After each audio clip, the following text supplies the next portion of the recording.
while you're still living in it. And the reason we're talking about this is because I made a mistake with this whole process, and you'll probably think it's funny. But I've also learned some things, and I'm going to share what we're doing to still live in the house, but also keep it staged and nice and clean. Okay, so my mistake. We had been cleaning our house, and the deep clean, like scrubbing down the walls, getting everything like packed up that we don't need and out of here. Like it was probably like a month process. Not we weren't focusing on it all the time, but when we had some spare time, that's what we were doing, and cleaning the rooms and decluttering all the things. And once our house got put on the market, because we had the realtor over about a week ago, and I was like, oh my gosh, we are done. Like I am done. um, with all like having to have it perfect. I'm going to take a break. And when the realtor was over, she asked me, she's like, okay, so how many hours would you like to be notified before the showing? And I said 24 hours. Like as long as I know a day in advance, I can do a quick clean and then we're good. So I knew that I had 24 hours. And I was like, okay, I'm just not going to clean. Like I've been cleaning so much, I'm going to relax. And so for about 5 days, I was like, I'm not doing laundry, I'm not doing dishes, I'm just chilling, relaxing, like recovering from all the deep cleaning and stressful cleaning that we've done. Here's the thing. The realtor had my number wrong. She typed in the wrong area code when I told her my number. And so I thought I had 24 hours after not cleaning for like 5 days. Like we're not messy people, but we are a family of 5. I thought I had 24 hours and I did not. It was about 7 o'clock at night.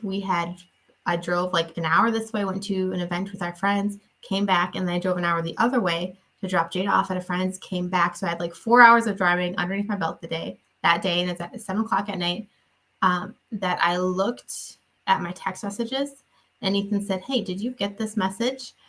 And I was like, oh, no, I did not. And it was that they're showing the house the next morning.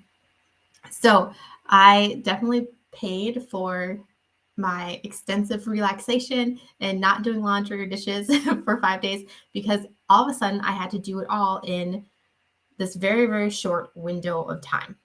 And it was stressful. And so I've like put into place some things that I'm doing daily to not do that again.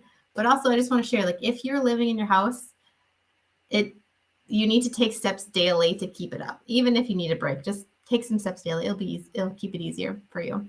So the first thing that we did is we minimized everything in our house. So we packed up everything that we're not using. We actually took a few loads to our next location, and of like stuff that we're not using for sure, right?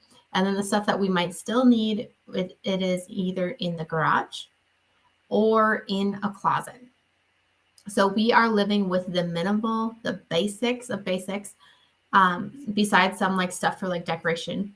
And most of what we use on a daily basis is just the basics. So if this is seeming like overwhelming for you, like you don't use all of your stuff every day. We have a lot of stuff sitting in our house that we don't use, and that we clean around. We don't need it all.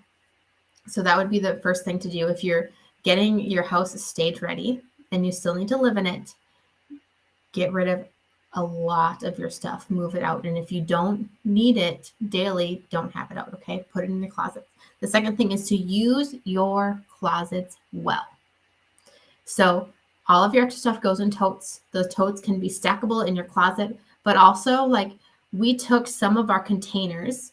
I have like this like little cube thing, like where we have different cubes, and we have like our board games and stuff that we use occasionally. And I put that inside of the closet. So I didn't take it out, rearrange anything. I just slid the whole container inside of the closet. So now when someone walks through, it's nice, it's clean, it's open.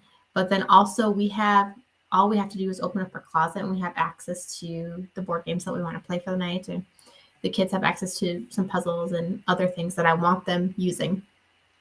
And then the third thing to do is do your daily pickup. Because when you find out that somebody's coming over, whether you have a 24-hour period or a 2-hour period, you're going to need to focus on like the windows, the counter, like washing the windows, washing the countertops. I rewash the floor just because we have a lot of traffic coming through our house with kids and a dog and 2 cats. And we live in the country. So I've saved that time for my focus cleaning time and to make sure that everything is perfect. And I don't want to have like extra cleaning that I need to do. So since my first big oopsies, I've now been making sure that I'm continually loading the dishwasher and that laundry doesn't pile up, because in our house of 5, it takes about 1 day. Like I do about a load a day on an average day. And so just if I'm off for 4 days, that's 4 loads of laundry that I got to get done before somebody walks through our house. So keeping those up on those daily pickups, it doesn't have to be long. Just take an hour to go through your house and put things back in place. And just that hour will eliminate so much stress from your life. If, for instance, the realtor has your number wrong, or if you all of a sudden get a multiple bookings where they're closer than the time period that you said, because sometimes even though we say 24 hours, they will call and ask and be like, hey, this person can only meet at this time. We want to, have a meeting before the 24-hour period. So there's lots of things that come up, but those 3 things will help you if you are living in a house that is being staged. So with all that, I hope you guys have a good day. And as always, if you have any more questions or you want to dive deeper into the topic, the Homesick to Happy group is where we do that. So just put your chats, your questions, comments in there, and we'll talk more about it. Okay. Have a good day. Bye.